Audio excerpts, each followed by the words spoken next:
இன்னைக்கு Bible reading பார்க்கலாமா? Daily with பைபிளில் இன்னைக்கு டே 30. My self Richard George Muller. இன்னைக்கு நம்ம படிக்க போகிற அதிகாரங்களின் தலைப்பு பஸ்காவை குறித்தும் கடைசியாக நடக்கிற ஒரு மிகப்பெரிய டிசாஸ்டரை குறித்தும் இங்கே வாசிக்கலாம். இன்னைக்கு நம்ம வாசிக்க போகிற அதிகாரங்கள் புக் ஆஃப் எக்ஸோடஸில் சாப்டர் 11 12 மட்டும் வாசிக்கலாம். 2 அதிகாரங்களில்.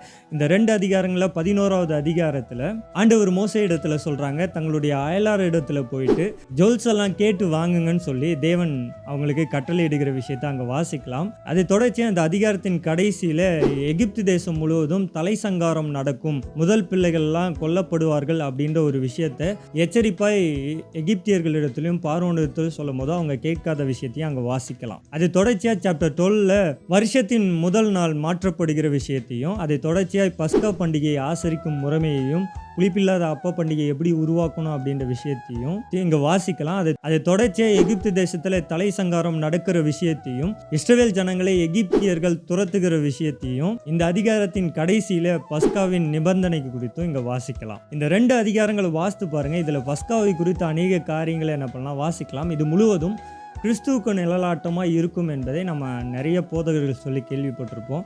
இதை வாசிக்கும் போது கண்டிப்பாக அது கிறிஸ்துவுக்கு நிழலாட்டமாக இருக்கிற அநேக காரியங்கள் அங்கே நிழலாக இருக்கும். அதை வாசித்து பாருங்கள், உங்களுக்கு பிரயோஜனமாக இருக்கும். இதை அப்படியே உங்கள் ஃபேமிலி மெம்பர்ஸ்க்கு டோட்டலாக இருக்கிறவங்களுக்கு ஷேர் பண்ணுங்கள். 1 இயர் பைபிள் ரீடிங்கை நம்ம கம்ப்ளீட் பண்ணலாம். இந்த வீடியோ பிரயோஜனமாக இருந்துச்சுன்னா கீழே கமெண்ட் பண்ணுங்கள். அடுத்த வீடியோவில் சந்திக்கலாம். பாய்.